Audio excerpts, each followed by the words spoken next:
Bonjour à tous et bienvenue dans l'invité de l'économie sur France 24, une émission un peu exceptionnelle puisque nous retrouvons Dominique Strauss-Kahn, directeur général du FMI, en duplex de Washington, qui a pu s'échapper pendant quelques minutes de la réunion des ministres des Finances du G20.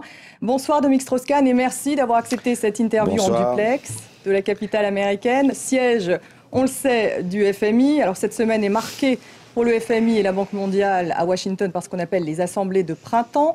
Selon votre rapport biannuel, la croissance mondiale devra atteindre 4,4% en 2011. Alors c'est plutôt un bon chiffre. Et pourtant, on voit bien en Europe que la crise est loin d'être terminée. Après la Grèce, l'Irlande, c'est au tour du Portugal de demander une aide financière. Alors comment relancer la croissance et résoudre le problème de l'emploi en Europe dans un tel contexte de dette et de réduction des déficits, Dominique Strauss-Kahn ? Vous avez raison de dire qu'au niveau de l'ensemble de la planète, les choses vont plutôt mieux.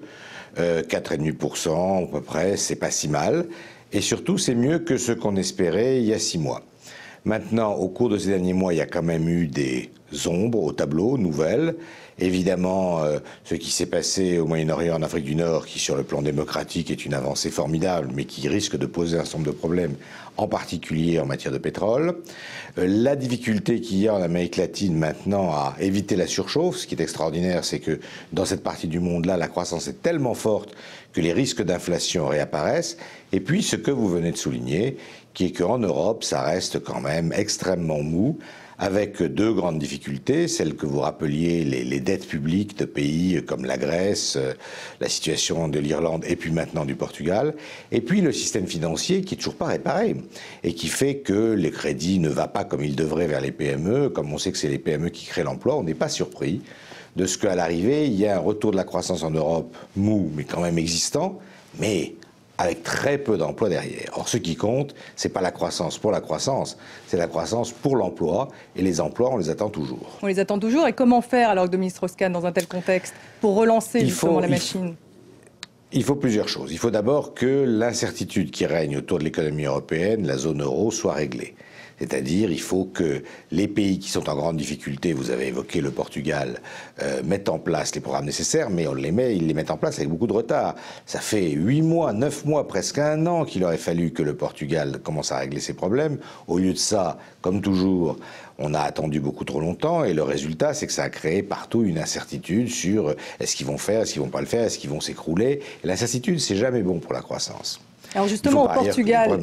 Pardonnez-moi de vous interrompre, vous avez une équipe qui est présente, avec une équipe de la Banque Centrale Européenne également et de Bruxelles. Quelle forme prendra le plan de sauvetage du Portugal ? Il y aura forcément des mesures d'austérité qui seront tout de même imposées au pays, alors que Lisbonne a refusé, enfin en tout cas le Parlement portugais a refusé les mesures d'austérité la semaine dernière. Oui, l'austérité, c'est pas tellement le sujet nouveau, parce que le gouvernement du Premier ministre Socrates est tombé justement sur le plan d'austérité que lui-même voulait mettre en œuvre. Donc ça, de toute façon, c'est quelque chose que les Portugais avaient plus ou moins déjà décidé, parce qu'ils sont tellement au bord du gouffre que de toute façon, il faut qu'ils arrêtent de dépenser plus d'argent qu'ils n'en ont. Ce qui est important pour moi, c'est d'abord de faire en sorte qu'on ne leur demande pas des choses irréalisables. Il y a toujours ce risque que, en étant plus royaliste que le roi, un certain nombre d'acteurs européens veuillent leur demander de revenir à l'équilibre trop vite. Quand c'est pas possible, donc vous seriez plus souple, vous, FMI, que les Européens ? Sûrement. Mais surtout, au-delà de ça, ce qui est très important, c'est de mettre en place la croissance. Parce que on peut faire toute l'austérité qu'on veut, rétablir les comptes comme on veut, c'est bien sûr nécessaire. Mais si on ne met pas en place des politiques de croissance au Portugal, ça sert à rien. Depuis 10 ans, le Portugal a eu une croissance moyenne de 1%. C'est extrêmement faible comparé au reste de la zone euro. Et donc, ce qui est le plus important, c'est de faire repartir la croissance au Portugal, ce qui veut dire une économie plus ouverte. Il y a des secteurs au Portugal qui sont tellement protégés que ceux qui les possèdent font des profits considérables, mais profits sur le dos de la population portugaise et sans que la modernisation se fasse. C'est un pays où il y a des gains de productivité qu'il faut arriver à recréer. Ça passe aussi par l'éducation. Bref, c'est tout un programme de développement et de retour vers la croissance qui est nécessaire au Portugal. C'est ça qu'on est en train de discuter. Vous avez raison de dire qu'il y a une équipe qui est sur place. C'est ça qu'on est en train de discuter avec le gouvernement portugais. Alors en Irlande, l'agence de notation Moody's a abaissé de 2 crans la note de la dette du pays, la plaçant finalement à un très bas niveau pour un emprunteur qui reste fiable néanmoins. Alors cette nouvelle baisse relèguerait le pays à la catégorie des ce qu'on appelle des emprunteurs spéculatifs. L'Irlande sera-t-elle en mesure, Dominique Strauss-Kahn, de rembourser les dettes dans le cadre du programme d'aide financière de 85 milliards d'euros accordé donc par vous, le FMI et par l'Europe? Oui, je crois que les ressources qu'on a fournies à l'Irlande vont permettre d'aller jusqu'au bout du programme et les dettes pourront être remboursées. Le problème qui se pose en Irlande, c'est que là aussi, c'est un cas différent de la Grèce, c'est un cas différent du Portugal. Tous ces cas sont très différents les uns des autres. Mais là aussi, il y a à remettre l'économie sur pied. Et on pourrait faire le même raisonnement que pour le Portugal. C'est que réparer ce qui est cassé. En Irlande, c'est plutôt le système bancaire. Portugal ou en Grèce, c'était plutôt la dette publique. Mais réparer ce qui est cassé, si dans le même temps, on ne se débarrasse pas de ce qui est à l'origine du problème, ça sert à rien. Et en Irlande, là aussi, il faut arriver à retrouver des gains de compétitivité qui ont été perdus pendant les années qui viennent, qui viennent s'écouler. Et donc, il faut dans les années qui viennent leur remettre ça en place. C'est pas très facile. C'est pas très facile parce que tout ça se fait dans un climat où la croissance européenne, on l'a dit tout à l'heure, n'est pas très forte, où la création d'emplois en Europe n'est pas suffisante. Et finalement, on peut se demander si les Portugais, les Grecs, les Irlandais s'en sortiront tout seuls si l'ensemble de l'Europe ne s'y met pas. Et moi, ma réponse, c'est clairement que s'il faut que l'ensemble de l'Europe s'y mette, je fais des appels incessants depuis des mois à l'Europe pour avoir un plan plus global de relance. Je crois qu'on ne peut pas se sortir de cela cas par cas. Ça a été la Grèce d'abord, ça a été l'Irlande ensuite, maintenant c'est le Portugal. On ne peut pas s'en sortir cas par cas. Il faut absolument un plan plus massif au niveau européen. Le problème, c'est qu'il y a aujourd'hui, dans un certain nombre de pays européens, des contraintes politiques qui apparaissent tellement insurmontables que l'Europe est un peu immobile. Oui, alors... Je crois que c'est grave. Je crois qu'il faut absolument résoudre cela. Alors en parlant justement de contraintes politiques en Europe, on sent qu'il y a une montée de l'euroscepticisme. Dimanche ont lieu les élections en Finlande et la Finlande fait partie des pays contributeurs des différents plans de sauvetage, que ce soit en Irlande ou en Grèce. Le parti des eurosceptiques monte en puissance. Alors cela vous inquiète-t-il, Dominique Strauss-Kahn, par rapport à ce que vous venez de dire? L'euro est-il menacé ?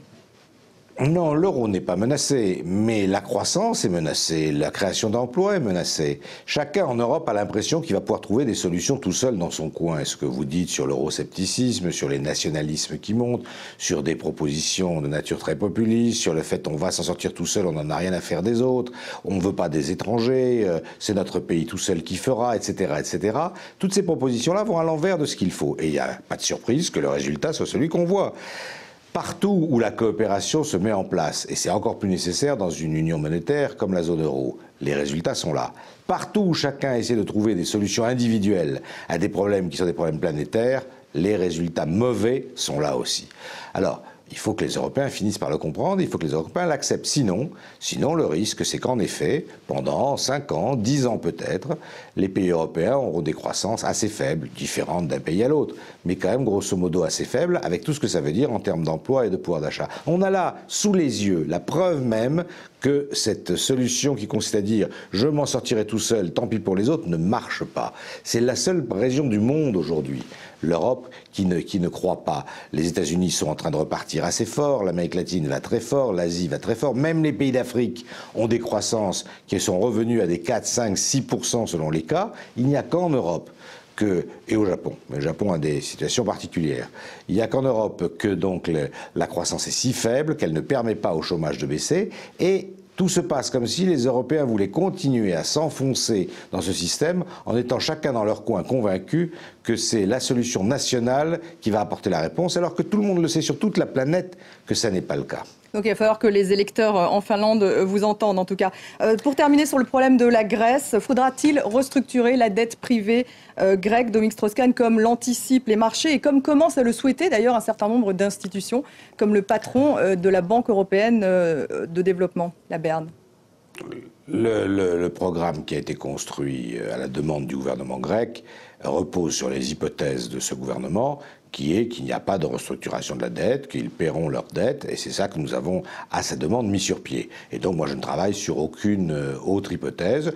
C'est évidemment difficile, je l'ai dit à plusieurs reprises, c'est très difficile pour le peuple grec, beaucoup d'erreurs ont été faites dans le passé qu'il faut rattraper, et malheureusement c'est toujours sur les plus démunis que ça tombe, mais je pense que le chemin qui a été tracé est un chemin qui pourra être tenu. Alors en Côte d'Ivoire, très vite, vous avez suspendu un prêt qui avait été mis en place il y a 2 ans, suspendu donc après le conflit post-électoral. Qu'allez-vous faire dans le pays, Dominique Strauss-Kahn ? Écoutez, je vois le ministre des Finances du président Ouattara demain ici à Washington. Je le connais bien par ailleurs. Nous allons voir comment on peut réintervenir dans le pays maintenant que le conflit est en voie de solution. Il faut bien sûr que les conditions de sécurité soient garanties, mais j'ai bon espoir que très rapidement, on pourra de nouveau apporter à la Côte d'Ivoire le soutien dont elle a besoin. Je vous disais tout à l'heure que les pays africains, la plupart des pays africains, y compris dans l'Afrique de l'Ouest, les pays francophones, connaissent des croissances qui ont rejoint les 6% qu'ils connaissaient avant la crise.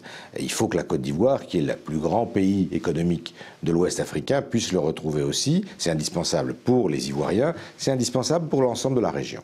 Alors très vite, Dominique Strauss-Kahn, je sais que vous avez un devoir de réserve, mais les sondages, évidemment, vous sont toujours très favorables et les Français ont envie de savoir si vous serez candidat à la présidentielle. Alors quand le saura-t-on ? Je l'ai déjà dit 100 fois, je suis le directeur général du FMI, je le suis 24 heures sur 24, en particulier pendant ces journées de meetings de printemps, d'assemblées de printemps que vous connaissez, Stéphanie et Antoine, et qui me prennent de 6 heures du matin jusqu'à minuit. Je n'ai pas le temps de penser à autre chose. Merci en tout cas de nous avoir accordé cette interview en direct de Washington. Merci encore Dominique Strauss-Kahn. C'est la fin de l'invité de l'économie. Restez avec nous sur France 24.